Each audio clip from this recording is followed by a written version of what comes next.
மீனவர்கள் விசைப்படகு மீது இலங்கை கடற்படையின் ரோந்து கப்பல் மோதியிருக்கிறது. இதில் ஒரு மீனவர் உயிரிழந்திருப்பதாக முக்கிய செய்தி ஒன்று வெளியாகியிருக்கிறது. தொடர்ந்து கூடுதல் விவரங்களை வழங்குவதற்காக இணைகிறார் எமது செய்தியாளர் விஸ்வநாதன். விஸ்வநாதன், வணக்கம். இந்த சம்பவமானது எப்பொழுது நடைபெற்றது? உயிரிழந்த அந்த மீனவர் யார்? அவருடைய பின்னணி என்ன? அவருடைய உடலானது கரைக்கு கொண்டு வரப்பட்டு விட்டதா? முழுமையான தகவல்களை பதிவு பண்ணுங்க. வணக்கம்.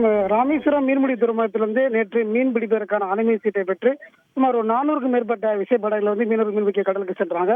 இந்த நிலையில் இன்று அதிகாலை கச்சத்தீவு அருகே மீன் பிடித்துக் கொண்டிருந்த போது அப்போதைக்கு ரோந்து வந்த இலங்கை கடற்படையானது எல்லைதான் மீன் பிடித்ததாக கூறி இது ராமேஸ்வரம் மீனவர்களுடைய விசைப்படகுல மோதியது விபத்துக்குள்ளானது.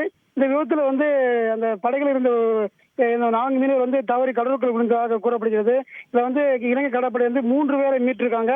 அதுல ஒருத்தர் உயிரை யாழ்ப்பாணத்தில் உள்ள மருத்துவமனையில் வச்சிருக்காங்க.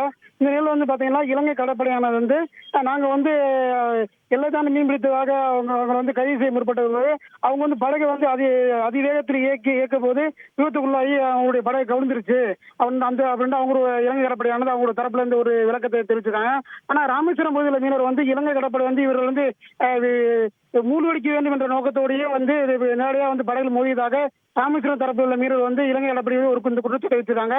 இந்த நிலையில அந்த பாதிக்கப்பட்ட மீனவருடைய குடும்பம் இன்று ராமேஸ்வரம் மீன்பிடி அனுமதி சீட்டு வழங்கும் அலுவலகத்துக்கு முன்பாக ஒன்றாக கூடி இதற்கு ஒரு முடிவு ஏற்படுத்த வேண்டும் என்ற ஒரு கோரிக்கையை வலியுறுத்தி ஒன்றாக அதிகாரிகளுடன் பேச்சுவார்த்தை ஈடுபட்டு வருகிறாங்க.